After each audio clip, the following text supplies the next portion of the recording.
Welcome back viewers to this ESD course on sustainable and clean energy.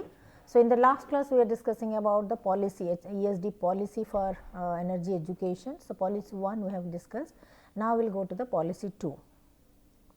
So, the policy 2 advocates for like education policy should be that means that means introducing should be to the existing education policy a serious lack in renewable energy courses and no such specialized courses are available.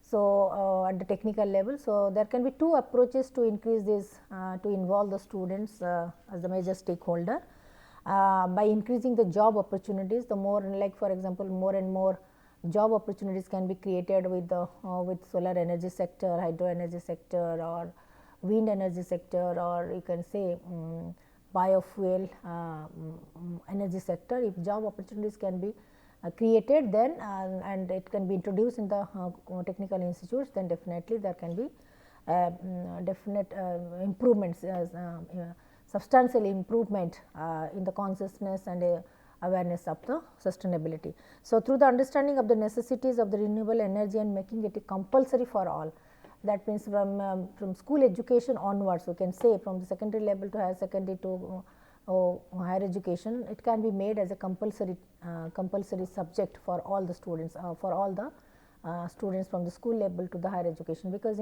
like the environment, when we are studying about the environment education to how to take care of our environment, our planet, our ecosystem, etc. Similarly, energy is such a energy is such a factor, such a resource which directly affects the environment and climate. So, how we must, all of us, we must have the basic idea about how to create the renewable and clean energy and how to save energy, how to consume energy sustainably, so that we can save it for the future generation. So, this kind of awareness and education should be inculcated, developed from the very beginning of our education system. So, at the higher secondary level, National Education Policy 2020. So, it has also already introduced the vocational training, that is the students can be trained through vocational training. So, this can serve as the basis for introduction to the green energy, green economy, green market, green jobs. So, they can at this level the students can be asked to observe them, to learn them, to and to by introducing them to some mini projects, mini social projects, geographical projects, environmental projects. So, that could be added in their curriculum, and they would be exposed to this kind of hands-on activities, practical activities, field activities as a part of the training. And so that even in the vocational education also it can be incorporated, the training can be incorporated as the mini projects for how to create the green energy sources. So, these things can be introduced from the very beginning. At the graduate level, similarly the MHRD, and that means now the Ministry of Education can make it compulsory, like our students are studying this physics, chemistry, mathematics, biology as the foundational science subject. Similarly, energy science can be also be made compulsory for every kind of job, that for technical students, for creating the more job opportunities for them as a mandatory subject for every student to learn from the very beginning, from the first year of the technical things. So, the study of renewable energy can be promoted among the technical institutes all across the country by introducing it from the very beginning, from the first year until graduate level, making it mandatory and compulsory, and to learn, so that if they learn, all of them they learn as a mandatory subject, as a basic subject, science subjects, definitely the awareness can also be enhanced, increased. And so, in future also they, whenever they go for interdisciplinary research or any higher studies, they can very well blend this, they can blend this kind of aspect, this energy aspect, this sustainable energy aspect in their future research and job skills also. So, then job application based, similarly emphasizing on the importance of clean energy, because energy is the source of all kinds of activity, human activity, be it technical, be it manual, be it agriculture. So, energy is everywhere, it is the like the nervous system of the whole economy, whole the environment system. So, emphasizing importance of the clean energy, sustainable energy. So, we can also provide the workshops for employees from time to time as a part of the continuous learning training. So, similar special department to ensure the zero carbon footprint, even at the school level also, for the school children also we can introduce the zero carbon footprint audit by the schools, by the institutes, by the companies, so that that it will create a kind of awareness among the stakeholders, that is how much we are carbon footprint we are creating, and how to decrease it, how to lessen it, how to come down to the zero carbon or zero carbon target, etc. And similarly, so similar job opportunities can also be created for them, so in the field, so that more and more companies will take the responsibility, and more students will be interested for interdisciplinary research and sustainable, and especially the research in the sustainable and clean energy. So to make our citizens feel about the importance of this clean and sustainable energy, we have to educate people. We have to that incorporate this education and training from the very beginning of not only of our school system, education system, but at every level or at the grassroots level. We have to educate people, create that kind of awareness, that how to sustainably consume energy, and how to use clean energy, how to, and at the government level, industry level, how to create the renewable energy, and how to focus on zero carbon footprint. So the next is that like, for example, what would be the responsibilities of us as the global citizen, because all of us, we are the global citizen. What would be our responsibilities? So responsibilities as a global citizen, the policy one is that bioenergy. Yes, first is the bioenergy.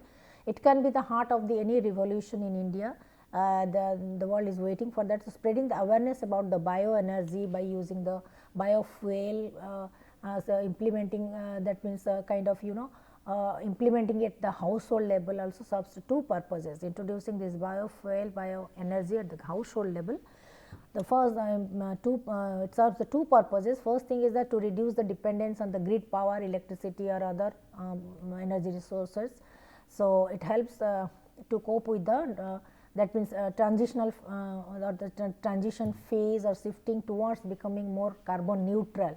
So if we can depend on the this biofuel, so we can gradually shift towards the zero or carbon neutral energy sector.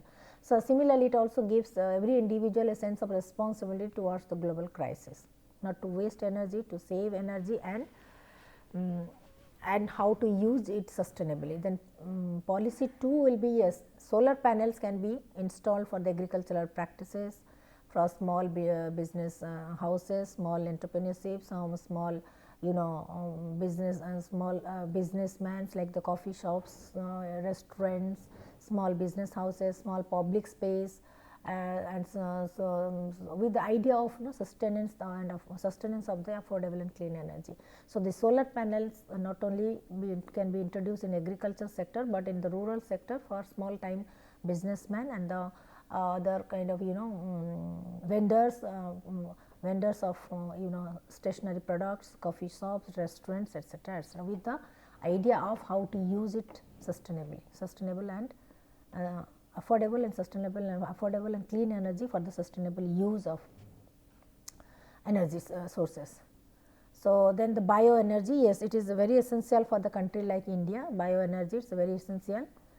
So it is essential for the country like India to focus on the bioenergy because of the geographical constraints and economic constraints. So bioenergy, you can say, we can it not only be, that means we can, every household can create it, can save it. So it not only becomes very cheap, affordable and green in its approach, but it is also help us in creating the renewable energy and it will make us the self-sufficient. So self-sufficient in our in maintaining our household activities. So unlike solar and wind energy, which requires large infrastructure, but this bioenergy sector, it is implementable. It is implementable in the small scale, starting from the rural household. So you can say this for bioenergy, the infrastructure requirements are very low, as you can see. Self-sufficiency or sustainability is very high, and the technical knowledge required for this is very low. With low technical knowledge, we can start this business. Whereas the other renewable sources like solar, hydropower, or wind, there the infrastructure cost is also high, and it requires certain flow, certain that means self sustainability is low in the sense that it requires certain flow rate of hydropower, solar panels and the wind turbine produce energy. So, for given period in the it is a time bound, and again infrastructure is expensive, and we need the technical help for installing these things. So, therefore, it is its technical knowledge required is very high. So, engineers are required to be trained and construct this kind of panels. So, for that matter we need to introduce as an education, technical education discipline stream, and also we should promote the intensive research in this field, in the energy sector. So, here the household policies, the Government of India, National Capital Territory Delhi has already introduced this grid based incentives. Okay. Like for example, decided to utilize 31 square kilometer of rooftop space for farm to farm solar energy, to farm the solar energy. So, several initiatives like the grid based incentives of ₹2 per unit of gross solar energy will be generated, will be given to them households. This makes the regular households feel that yes, as if they are the part of this solution, and this solution has been brought for them only, for their help. So, this kind of awareness can be spreaded. So, here we can say that we can conclude that through the pedagogical framework we can implement it as an inclusive solution of the method towards the affordable and clean energy, how India can meet its target by becoming carbon neutral, zero carbon to minus, you can say towards the minus carbon target. So, this can ensure the measures to take for the future generation also, but at the same time here we can say that even if that means the stepwise, like through media, then through education institutions, through government initiatives, then through industries collaboration in terms of CSR projects, through educational research organizations collaboration.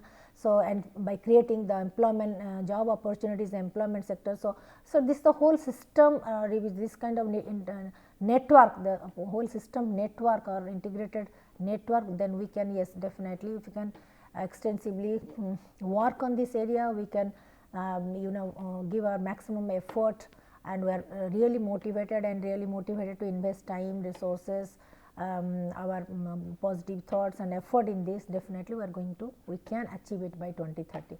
So, let us hope for the best with the positive mindset to move forward to make our environment more clean, zero, that means carbon free, carbon neutral, carbon free, and with the sustainable energy system to live our life sustainably towards the future generation, and also save energy, says not only sustainably use it, but the save energy for the future generation. So, this is the carbon neutral goal to be achieved, okay, by different countries. Now, as you can see that China actually creates 27.2% carbon emission in this chart. As the maximum carbon emission is being done by the China, that is 27.2% across the globe. Then thereafter India is responsible 6.8 carbon emission, United States is 14.6. So, the developed countries are also emitting the higher percentage of carbon, of course depending on their geographical space. Then these are the Japan is only 3%, 3.3%, it is eco friendly, it is very environment friendly. So, these states are actually the more eco friendly, United States, and these are the countries, that means you can say Russia and European countries, especially European countries, they have controlled very much. And in this area also like some of the other countries, Middle East countries, Southeast countries, they are also very cautious in carbon emission, but the prominent are, you can say, China, United States, India is also 6.8, and rest of the world, rest of the world with 15.8%. So, as per the graph, we can say already Bhutan, like Bhutan and Suriname, they have already achieved their SDG goals are the sustainable and clean energy, and below that Germany, Sweden, European Union, Japan, to some extent in United Nations, United Kingdom, United UK, France, they have also been successful in achieving to some extent. Their targets are like this, and now in law are the Canada, then the following things are Canada, South Korea, Spain, Denmark, New Zealand, they are also in the panel in the sequence. Whereabout, that means we are China, countries like China, Bangladesh, Pakistan, India are nowhere in this list, because we have to go a long way in this effort in creating renewable and sustainable energy. So, now recently how India has statements regarding India's promise for the carbon neutral. Now recently, after this G20 summit in Italy, PM Modi attended this conference on climate change, that is meeting held in Scotland, and there he made the promise to transform the India into the carbon neutral. So, though the deadline set by India might seem very late, that it is 20 years behind the US, behind that of the US, and decade behind the China, but unlike other countries in the West and even in China. So, India is a decade away from its peak in terms of economic growth and energy consumption. So, India's energy demand is also expected to grow faster than any other country over the next few years. So, its population is also is expected to overtake China also.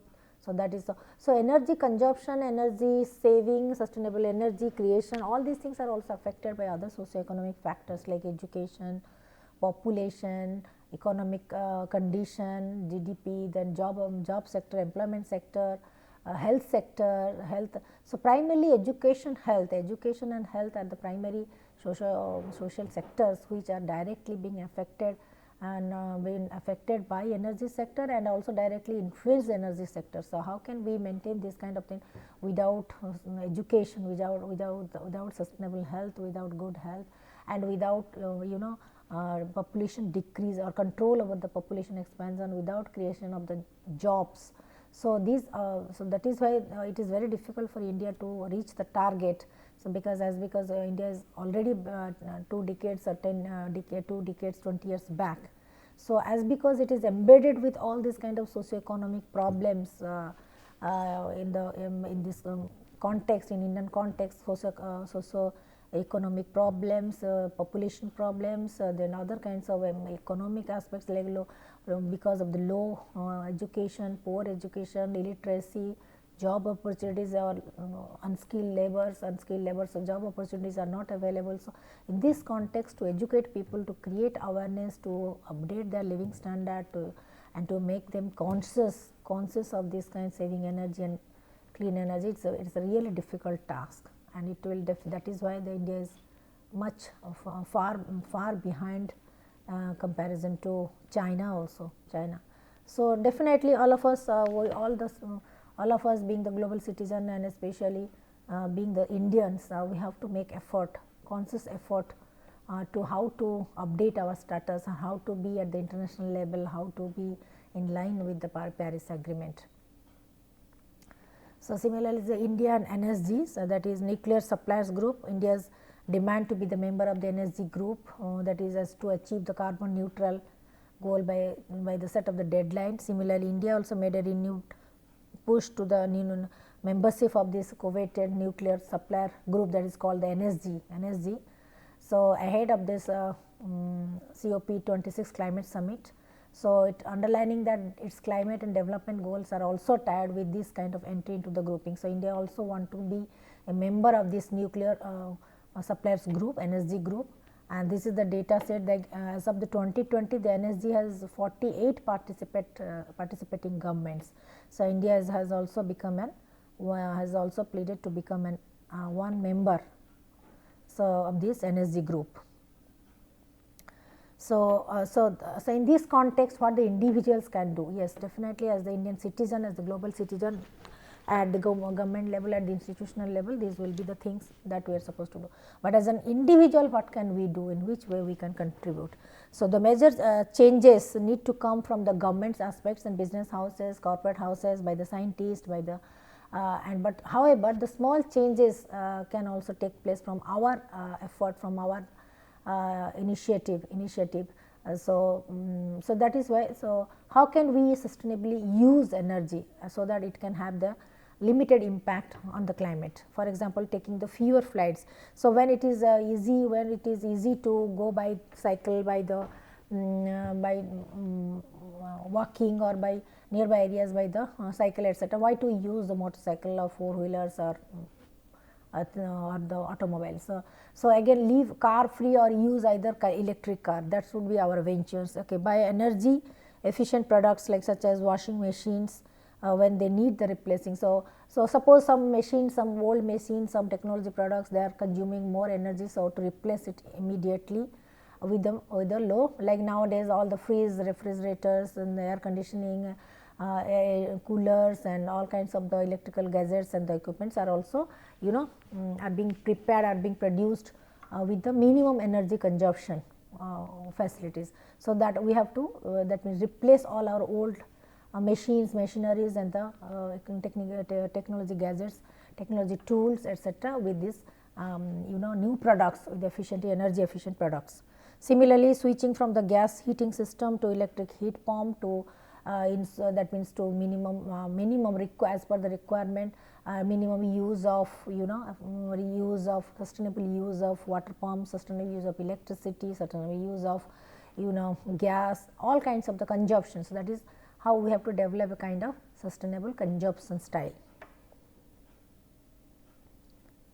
So again, behavioral change also, behavioral change are also this small efforts can also bring the big change, like how Swachh Bharat, Swachh Bharat scheme, Clean India, then Soch mentality, Soch mentality, that means from our mentality, from our thinking, from our behavior also. Similar the COVID vaccines for for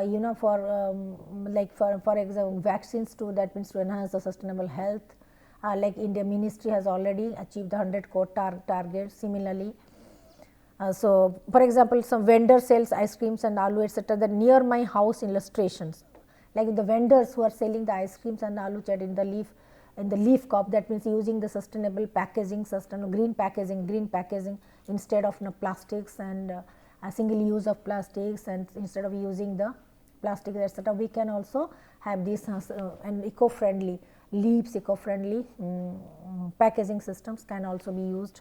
Similarly, recycled footwear, cloths and the plastics, jute bags, then that means sustainable, that means progressive utilization of some of the products, or maybe that the without dumping it, we can also distribute these things, old stuff among the poor people, so that it can be useful in their households for them also. So how to use it, renew it, and sustainability use it. So there is a theory in economics that is called the progressive utilization theory. So from the day we have purchased it, how we can maximally use it, that is the progressive utilization of the same product again and again in new formats, and at the end it will, how it is going to be used till the last till the last condition, the last condition of this product, be it the footwear, be it the cloths, be it the utensils, be it the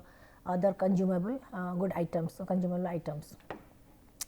So here can say we can follow these steps, we can follow this, you can say these steps: reduce, reuse, recycle, recovery and the landfill. So again at the end, like for recycling of the waste management, or either we can dump it in the safely dispose it in the waste system, that is a safe disposal of the waste to the landfill, in the landfill. So that can be so that it can be that means it is, or you can say that is that it can be biodegradable. The waste it can be biodegradable. So that is these are the steps we can follow. So to minimize the waste, to minimize the waste products and successfully processing this waste product, reusing these materials, and at the end dumping it within the landfill, which will be easily biodegradable in nature. So, similarly stubble burning. So, it is that you might have come across this all these in the Punjabs, Haryana and Punjab, all these kind of especially Haryana, this stubble burning, or how it causes the carbon dioxide in the atmosphere, and how it affects the nearby states especially in the Delhi territory. So, how to reduce it, how to, that means resolve this issue stubble burning, because it creates a huge amount of carbon dioxide and it affects the affects the climate, the nearby states climate and weather. So, how it is a big challenge, really it is a big challenge. Here we have to be innovative in the sense that how can we create some kind of machinery, some product, etc., to that means to dissolve this kind of thing. So, how boomer spray teaching technology can also help it in this direction. So, biodecomposers on the freshly harvested rice fields, and that accelerates the process of turning this into rice stubbles into the compost, etc., and with the short span of that 8 days. So, how with the spray, with this kind of this spray technology, how can we dissolve it, and how to educate our farmers and the rural people regarding this technology, so that the stubble burning can be curbed, and it can be stopped, and how we can maintain our climate, maintain our weather and the climate and the air quality better. So, here now is the with the conclusion that I like, for example. So, here we can say that, yes, here we can say that without all our efforts putting together, no one is safe. So, no one is safe till everyone does something, contributes something, or at least lead a sustainable lifestyle and consumption style. Okay. So, global citizenship is a topic which can also enhance these things. We can also spread the owning the responsibility of taking care of our ecosystem, and be conscious about the carbon emissions and the how to minimize our carbon footprint. So, IPCC also taking the IPCC rules as that means policy on the climate change, how to take it seriously and to act upon it, and fix the issues above the state accountable, or review the situation from time to time. Global climatic fund mandate realizations of this this $1 billion.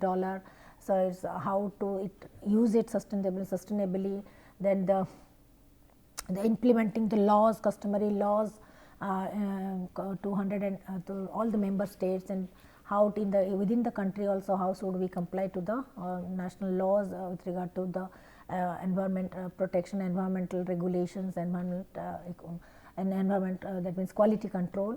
Similarly, so goals of the commitments would also be emphasized, bringing the energy security, like the food security, energy securities will also be there by increasing the share of the clean power, increasing energy availability and access, affordability, maximize the energy equity, then monitoring, then evaluation. So, all kinds of things are to be taken seriously, and all the citizens should be educated as a mandatory component, as a compulsory discipline from the very beginning. And the rural people or the illiterate adults, they can be informally and non-formally educated to be energy conscious, and how to, and from time to time they should be educated, that means which equipment, which system, which technology, which machinery, which product is energy efficient product, how to replace all the things, the old things with the new energy efficient system products, etc. And this process would be a continuous process, a lifelong process, a continuous process. So, it is all of us the responsibility to spread the awareness, educate people, organize the workshop. It is not just the responsibility of government or media and so, but it is the responsibility of every stakeholder, every citizen of India, because we are the global citizen, and our primary responsibility is to take care of our planet, not only India, but our whole planet. And India is interconnected, is a part of this global scenario. So, first initially to begin with from our home, to take our own state, own country, and therefrom onwards to move towards the global targets. So the Paris Agreement also the same thing, adaptation of the Article 7, adaptation and mitigation of the same. So the nationally determined contributions and national adaptation plans, we have to stick to these rules and regulations, we have to follow these articles. So and also some these Nobel Prize are also being given to, Nobel Prize for climate action are also being given. These are the data like this is the first time that climate scientists, so Manabe and Hasselmann, have been awarded the physics Nobel Prize. So those who have worked on this climate change has awarded the work for the physical modeling of Earth's climate and quantifying the variability and reliability predicting the global warming. So the physics scientists working on the climate change, they have been awarded. So 2021 Nobel Prize in Physics is being jointly awarded to Sukura Manabe and the Hasselmann, Klaus Hasselmann, and the other half to the Giorgio Parsi from the for the groundbreaking contribution to our understanding of the complex physical system.